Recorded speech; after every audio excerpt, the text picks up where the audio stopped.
Hi guys, I'm Leslie Swope. I'm the director at the St. Mary's Public Library, and I wanted to give you a brief tour of the library.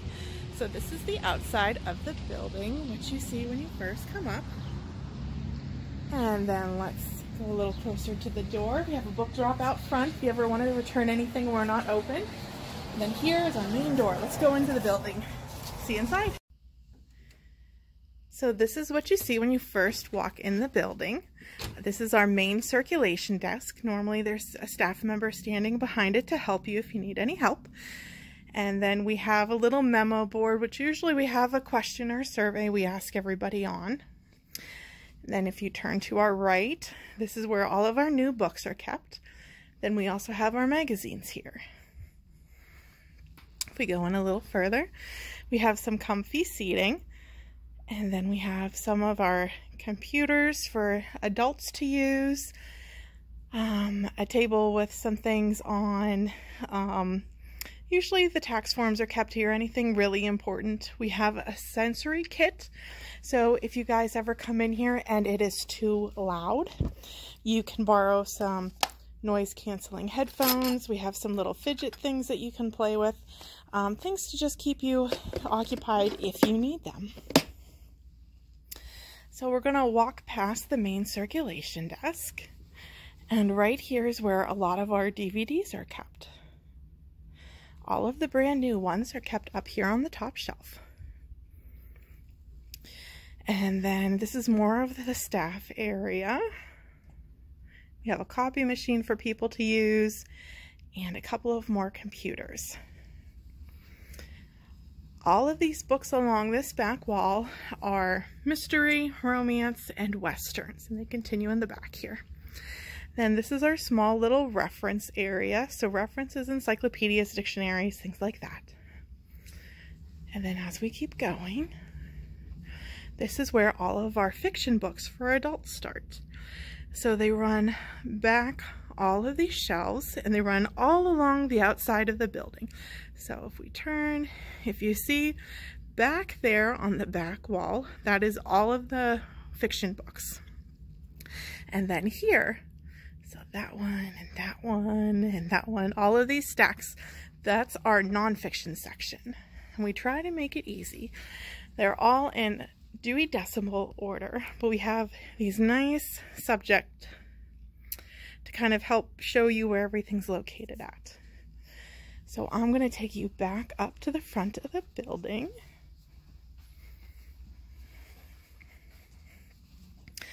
Now in here we normally have puzzles and games. We had to take those down for cleaning that you can take out just like books for 2 weeks at a time. And we also have all sorts of cake pans. So if you guys like to bake, we have a little over 50, I believe. And then this is a list of all of the ones that we have. So when you first walk in, you might notice this big colorful carpet. This is our teen area. So these are all of the books for teenagers. If you want to think upper middle school, high school kids, all of our new ones are right here on this first set of shelves. Then we have our graphic novels and some of our nonfiction for the teens. And then along the back wall is all of our fiction books. So now I'm going to take you into the office.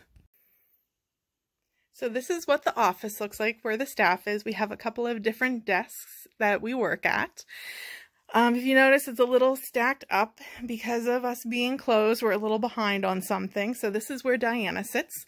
She does our interlibrary loan. And what that means is if there's something that somebody wants, a book, and we don't have it, we can call other libraries and have them send it to us as long as they have it in stock at their library. So Diana deals with all of the mail and keeping everybody straight. This is our processing desk. So processing is a word that we like to use to put covers on books.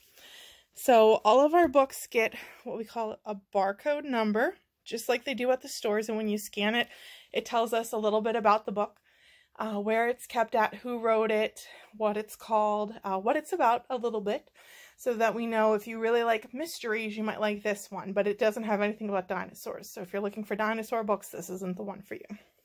So we put the barcode on, and then we also put a call number on the book, and the call number helps us know where things are located at. And then one thing we started doing for a lot of our series is we put the number of a series. So if it's about the same characters and you have to read them in number order, we put that up top to make it easy for people to see. So then from there we have protectors that we put on the books to help them last a little bit longer. Those are the ones that we use for the hardcover books. And then for the paperback books, like the one I just showed you, we have this paper, and it's clear, but it's sticky.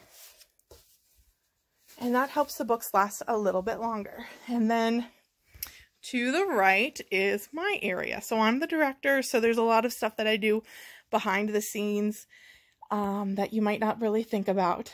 And that's where my desk is. So let's go downstairs and show you guys the children's library.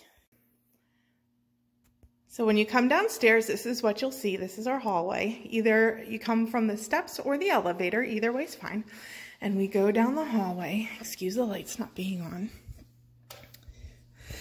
And we'll take a left, and this is our children's room. So this is our circulation desk. So one of our staff members is usually back here. Either Miss Vicky, our children's librarian, or we have high school and college students that work for us. That'll be back there sometimes too. And then if we go a little bit further into the room,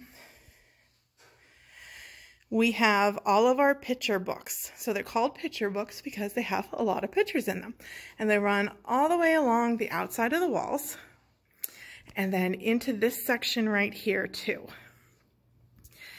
So from the children's books, the picture books, if we go this way, this is where our board books are. And board books or bin books are toddler books. And we call them that because they're thicker material. So it's like a piece of cardboard.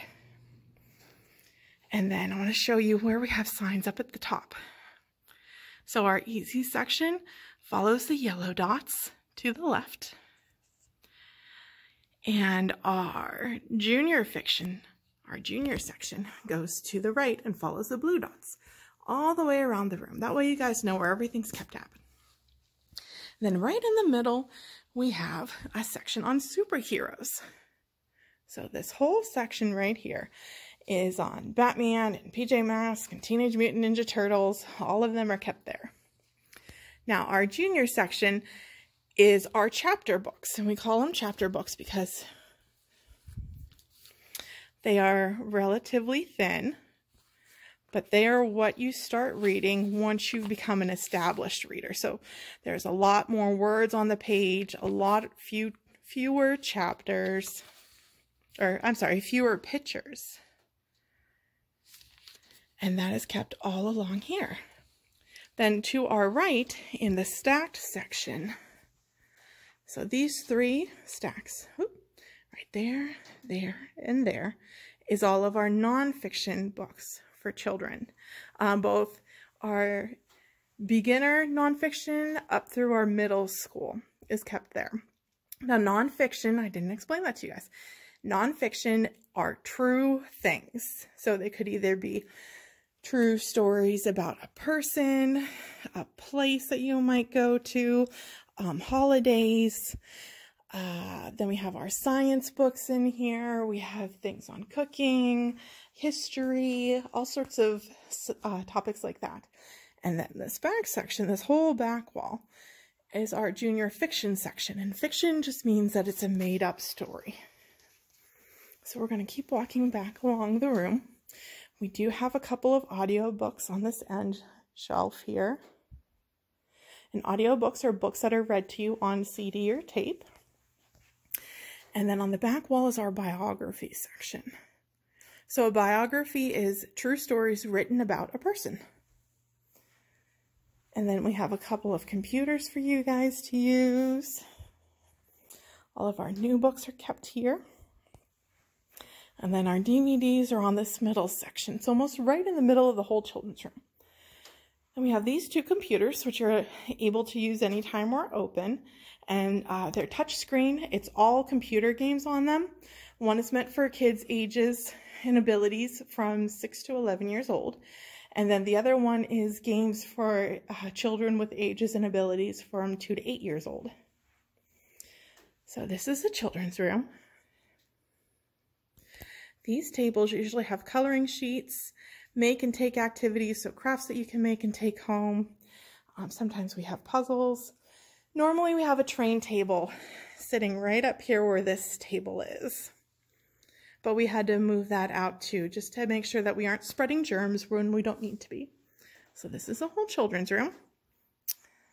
And I'm going to go back out the door. And we have restrooms down here. We have some storage for staff.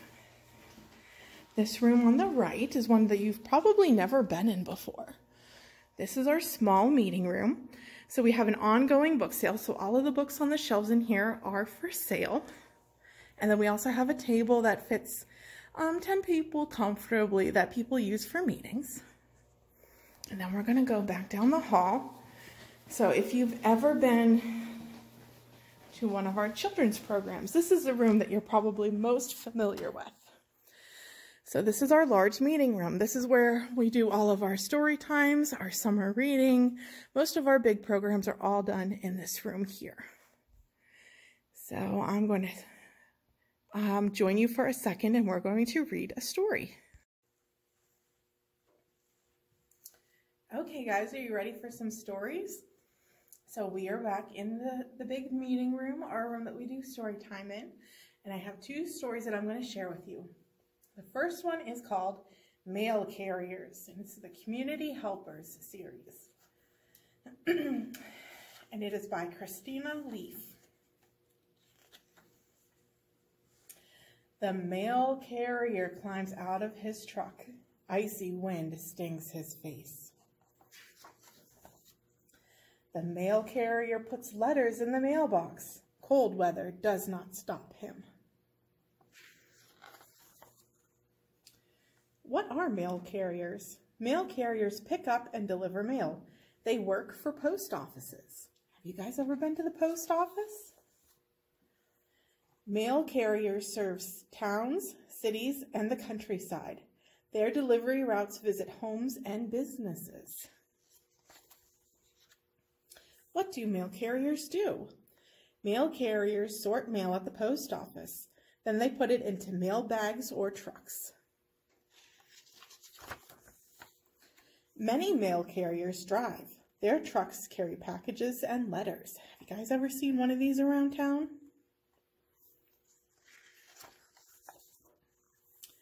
Other mail carriers walk. They carry mail in their bags. Mail carrier gear: a mail truck, a mail bag, sometimes a hat, and a mail tray. What makes a good mail carrier? Mail carriers are strong. Many walk miles with heavy bags. Mail carrier skills: active, strong, friendly, orderly. Mail carriers are friendly too. Customers ask questions. What mail is there today? So that was our story on mail carriers, and now we have one on the grocery store. I'm sure you guys are very familiar about going to the grocery store. Let's go to the grocery store. With help from the workers, we can find groceries for our picnic. In the bakery, Dan the baker makes fresh bread in big ovens. We can get bread for sandwiches. Lynn the butcher wraps up chicken for us. We will cook the meat on the grill. We need deli meat for sandwiches. In the deli, Ben weighs ham for us and puts it in a sack. A sack is another word for a bag. Grocery stores have rows of food shelves called aisles. We can find crackers there. The dairy section has milk, cheese, and yogurt. We buy some cheese for our sandwiches. Last, we stop at the produce section. Lee brings us some apples fresh from the orchard. Time to check out. The cashier scans the prices. We pay. Now we're ready for our picnic. So thank you guys for visiting the library with me today. I hope you enjoyed the 2 stories that we just read. And I hope once that everybody gets better, you guys can stop in at the library and see me. Till then, we'll see you later. Bye.